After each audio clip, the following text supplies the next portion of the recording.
Iyak ang magkapatid na Alan at Peter Cayetano. Naku, talagang, napaiyak po sila ni Melvin Matibag, Grabe iyak nila kay Melvin Matibag. Kasi soplak na soplak po sila, Soplak na soplak sila dahil nga po wala silang maisasagot doon sa kaldero na nagkakahalaga po ng 50 milyones. Kahit na sabihin mong yun dinisenyo pa ng national artist, kahit na yan ay napakarami pang kumbaga napakaraming humanga diyan, nagandahan diyan, still isa lang yang kaldero. At hindi po sumikat ang kaldero na yan dahil sa yan ay makasaysayan. Sumikat po ang kaldero na yan dahil po sa korupsyon. Ngayon puntahan natin to. Ito yung interview ni Chief Melvin Matibag. Yung sinabi niya po kahapon, medyo vague kasi sir. Sabi niyo may malaking kasong nakaabang on the SEA Games po na sports complex. So, wait lang sir, may possible po ba na na-identify na po kayo, nakakasuhan niya? Well, we just received information tungkol dun sa pangyayari dun sa PISCO, yung Philippine Sea Games Organizing Committee, no? And we in possession of documents already na meron talagang kailangan investigahan because there are a huge amount of money na na-involved dito. You recall, there was no bidding na ginawa rito, tapos unliquidated, so marami na kailangan tignan. That's why I'm creating a unit ngayon, a task force na composed of unit, Financial Investment Unit, saka Financial Investigation Unit, saka ang aming Special Action Unit to investigate on the matter. We will coordinate with the SEC, the COA, and also we'll seek help of the PCDA para magkaroon ng clear dito. As we speak now, wala pa naman tayong sasabihin na na-identify, but there are already personalities na nakikita natin doon sa dokumento, sa edition na pumasok sa atin. Okay sir. Sir, bakit, just for the record, bakit po may renewed interest po dito sa pag-investiga sa SEA Games? Although field na siya ng controversies before, and the head of PISCO was Alan Peter Cayetano. Well, I'm aware of that. Is the chairman of PISCO, So hindi naman to renewed interest. It so happened na may mga lumabas ngayon na dokumento which will lead us to investigate. Kasi lahat naman talaga ng issue na pumapasok dito with regards to corruption or anything, even ordinary cases, pag dinala sa amin, we will investigate. So, it so happened, this is medyo controversial, narinig ko naman yan, nakita ko yung mga news noon. So once and for all, we settled it kung meron ba talaga dapat managot o wala. Or kung ano talaga yung investigation. So, kailangan natin magkaroon ng report dito. Sir, for the record lang, kasi di ba, you were saying yesterday na you have visited the place in Clark for the NBI Academy. Yes. So this is incidental lang po sa pagbisita nyo, just for the record. Incidental lang to kasi we are very thankful with PCDA for providing us 70 hectares for our NBI Academy. At the same time, nakita natin doon yung sports complex na malaki.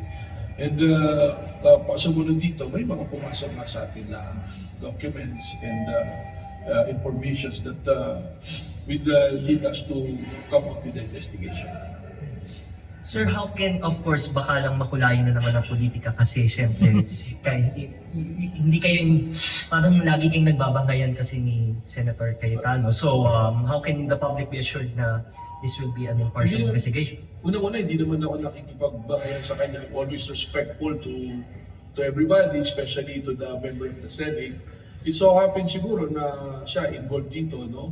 At tayo naman, ang record naman ng NBI, we'll always go where the evidence will lead us, kung ano yung batas, kung ano yung proseso. So, kung sa kailangan natin siyang tanungin, we will respectfully ask him to give light to this. And I'm sure si Senator Alan, kung siya kasama rin dito, I'm sure that he will appreciate na may imbestigahan natin dito ng ayos.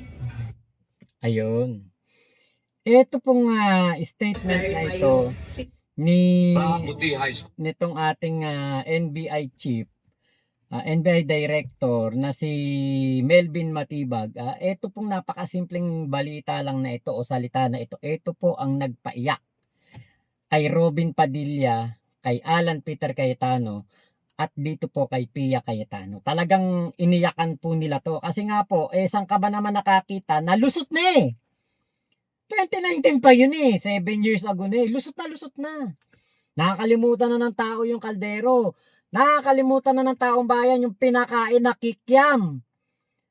Sa mga atleta. Nakalimutan na yan eh. 'Di ba? Tapos na yan eh. Nakinabang na yung mga nakinabang, mga naipambili na siguro ng kondo, sports car, mansion, naipang travel na yung pera, mga nakinabang dito sa corruption na ito eh. Lusot na eh. Kaya lang, 'di ba? Kung ako talaga ang nasa kalagayan ni Pia Cayetano at ni Alan Petrang Caballo, may inis ako. 'Di ba parang buwisit ka naman, Melvin Matibag. Lusot na kami dyan eh. Naibulsa na namin yan. Matagal. Baka nga ubus na eh. Baka ubus na yung pera. Kaya lang, pinaalala mo pa sa taong bayan. Diba? Kaya po, napaiyak po ni Melvin Matibag etong dalawang senador na ito. Actually, 3 kasama si Robin. Napaiyak talaga. At nakita ko po yung napaka-defensive nila. Sobrang defensive nila. Tapos, ginamit pa nila yung impeachment. Ginigipit daw sila dahil sa impeachment. Binabawasan daw talaga sila. Ito. Naku, panoorin natin tong isa pang video. Talaga sabi ko, grabe Talagang napaiyak si Alan Peter saka si Pia Cayetano. Ito. Quite exhaustive yung sinabi ni NBI Director about the Southeast Asian Games. So if the intention was to have a chilling effect, we already have that chilling effect. May 11, hinabol dito sa session hall na to ng mga ahente ng NBI si Senator Bato. May 13, nagkaroon ng enkwentro, putukan, pinipilit ng NBI na hindi sa loob ng Senado, but we have all the evidence that it was inside the Senate. Ay, nako. Other incidents, I do not want to evoke a reaction or debate because I want to respect my fellow senators. Much of this has been vented in the media, is in court. Director Matibag has promised us that he will give us a warrant issued by the ICC, has promised us that he will hold his agents na nanggulpi ng isang OSAA. He will be the one to implement the contempt order and hold them in his office, but wala ditong natupad. So when I mentioned his name, his position the other day that it was bad taste, walang personal yan. I mean, regardless kung sinong, even if it was a secretary, an alter ego of the president who wrote the execution team or the defense team to say, pwede bang next week kasi may seminar, I would have said the same thing, di ba? Na, look at the gallery. Kompleto parati dyan from Congressman Ace Barbers to many Congressman Ridon. I won't name all of you, but you're busy people. But you think this is important, so you take time out and you are here. Diba? Of course, the prosecution team, you are here. We are... Nako, Alan Peter Cayetano, tigilan mo na nga lang. Yan mga ganyang banat mo, alam naman namin na bias ka. Diyos ko. Ng baboy, when it was chicken long... Ito. Ilalabang ko na to, gagawin ko yun ang dapat kong... o 3/4 person. So all of these issues are valid. Question, the chilling effect is there, but am I intimidated? Wala na akong choice. Ilalabang ko na to, gagawin ko yun ang dapat kong gawin. Bumaliktad man yung sitwasyon, si President Marcos ang ini-impeach and I felt a certain way, ilalabang ko rin. Chief Justice man ang i-impeach, ilalabang ko rin. But for the record, Mr. President, go ahead and investigate. First of all, that's been investigated many, many times. COA, I'm not sure. I think the Office of the Ombudsman ang nag-file pa ata. Actually, na-imbestigahan na nga yan sa Senado yung issue ng SEA Games na yan noong 2019. Pero, wala pong nangyari. Bakit? Alam na natin kung bakit. Si Digong ang presidente nun eh. Alangan namang makasuhan si Alan Peter Cayetano dahil siya ang PhilGoc chairman.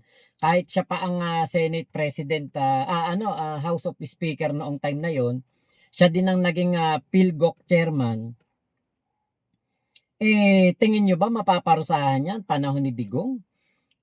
Vice Presidente ni Digong yan noong 2016 election. Kaya po, malabo na maparusahan ang mga nagkasal at nagnakaw sa Kaban ng Bayan noong pong 2019 SEA Games. Kaya Alan Peter Cayetano, wag mong sabihin na naimbestigahan na yan. Ilang beses na naimbestigahan yan. Oo, pinaimbestigahan.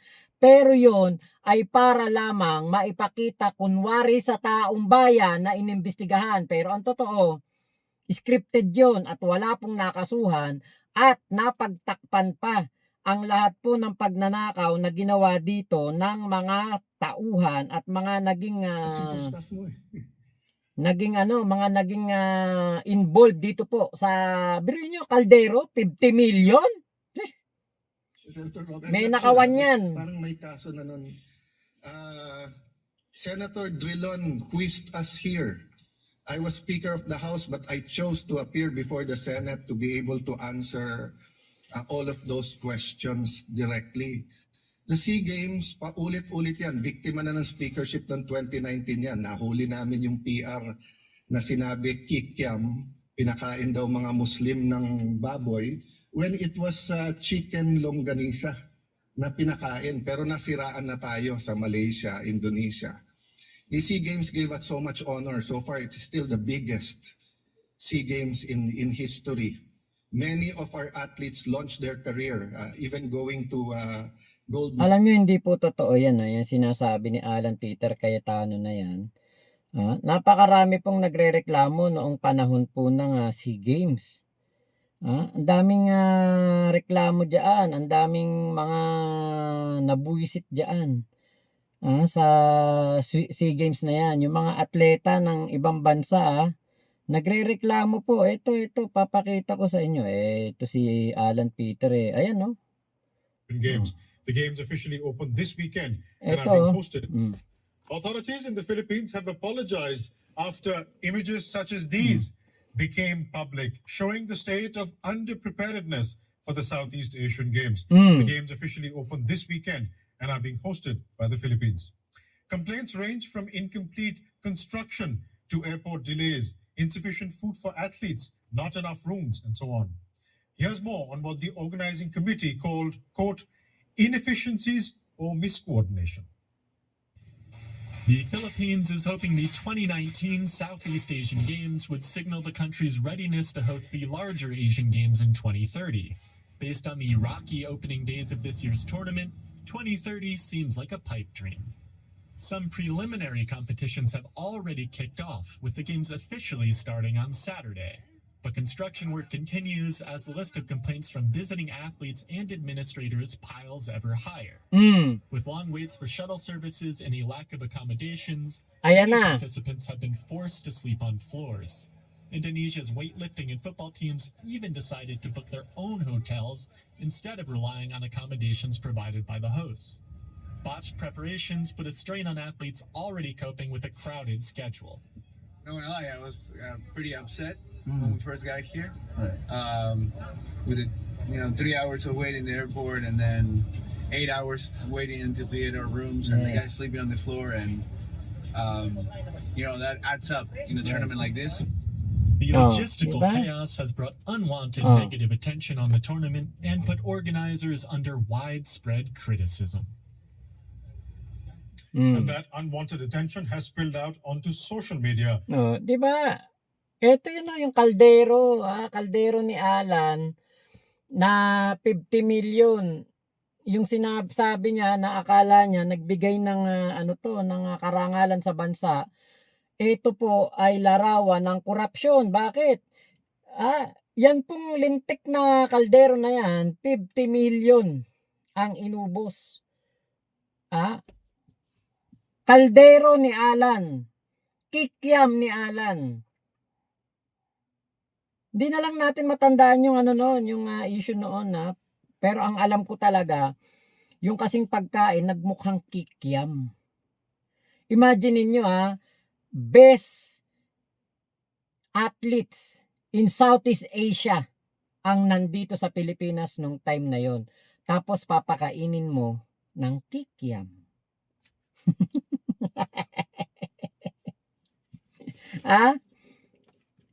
Kahit na sabihin mong manok yon, chicken longganisa yon, ala ka bang naisip na ibang pagkain? Chicken longganisa, papakain mo sa athletes? Billion po ang pondo dyan 7 billion, I think 7 billion ang nagastos diyan sa sa pag-host natin ng SEA Games. At syempre alam naman natin, nabanggit nga diyan hindi daw po dumaan sa bidding yung mga mga ilang mga proyekto. Si Digong pa ba magpapabidding? Kayo naman. Syempre kung sino yung kayang magbigay ng malaking kickback kay Digong, yun ang bibigyan ng proyekto.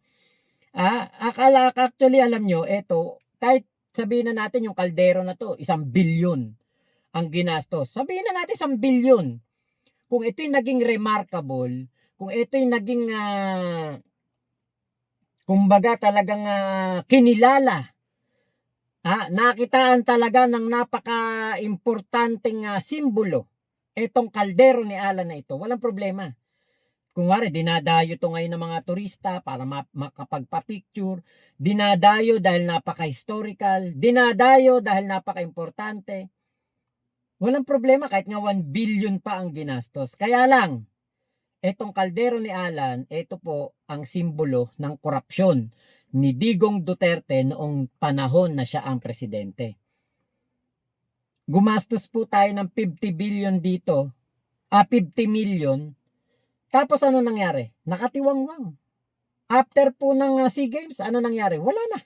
Tapos na. Dinadaan-daanan na lang yan. Hindi na yan pinapansin. Bakit? Hindi siya historical. Hindi siya importante. Isa lamang siyang larawan ng korupsyon. Ngayon, ito nga, tignan natin naman itong si Pia Cayetano. Grabe po, grabe ang iyak dito ni Pia Cayetano. Ngal-ngal talaga. Alam niyo, ito na, baka maging actress. Malaki daw kaso to. Naimbestigahan na niya? Alam niya ng malaking kaso? Paano niya nalaman? So, sa akin lang, Mr. Presiding Officer, simple lang What was the intention here? To distract the minority floor leader, who is one of only 2 lawyers right now, because our other lawyer was already carted off somewhere. So, dalawa lang kami. So, you wanna distract Parang hingal na hingal si Pia, no? Bakit ganun? him. So, ako na lang ang tatayo dito. Hindi na siya makapag-aral. Yung ba intention? Because it is clearly the intention. The fact that he has to stand up, the fact that I have to stand up, the fact that Senator Robin has to stand up, he is distracting us from our job. As Senator Alan said, he could do it quietly. Go ahead. Ano sinasabi mo, Pia? Bakit ka naman magpapapekto kay Matibag? Ano ba ang papel ni Matibag sa impeachment? Ano ba ang papel ni Matibag sa trabaho ninyo? O di magtrabaho kayo, huwag niyo pansinin si Matibag, bakit apektado kayo? Bakit? Dahil nga, siguro baka naipambili na ng Prada, naipang-travel na sa Europe, naipambili na ng mga kotse, Alphard, sports car, baka naipambayad na sa utang. Yung mga kinita, kaya ngayon nagngangangal-ngal etong si Alan Peter at si Pia Cayetano. Syempre si Robin Padilla, sabi nga niya, 'di ba, kahit sunugin siya magiging Digong Duterte pa rin siya. Kaya nga to the rescue si Robin kasi nga itong korupsyon na ito ay nangyari nung panahon ni Digong. Oh, so, syempre, to the rescue si Robin. Kahit na alam naman natin na talagang may corruption yan kasi automatic, kapag panahon ni Digong at proyekto nung panahon ni Digong, parang flood control projects lang yan. Overprice, ghost projects, puro kapalpakan, at wala po talaga tayong mapapala diyan sa mga proyekto na yan. Yabang lang ni Digong yan. Oh, gastusin nyo yan, pagandahin nyo yan. Pero puro kapalpakan noong SEA Games po ang nakita natin. At kaya nag-iiyak na naman si Peter at si Pia kasi nga, ikaw ba naman? Naubos mo na sa luho yung kinita mo dyan, yung mga nakickback mo dyan. Tapos ngayon sisilipin. Di nasan yung pera? Di wala na. Wala na maibabalik. Wala nang maipambabayad. Manda kayo kay Matibag. Kasi yung sinasabi ninyo na hindi kayo natibag ni Matibag, maliwanag na maliwanag dito sa mga pinagsasabi ninyo sa impeachment court, natibag kayo ni Matibag dahil nagpa-apekto kayo.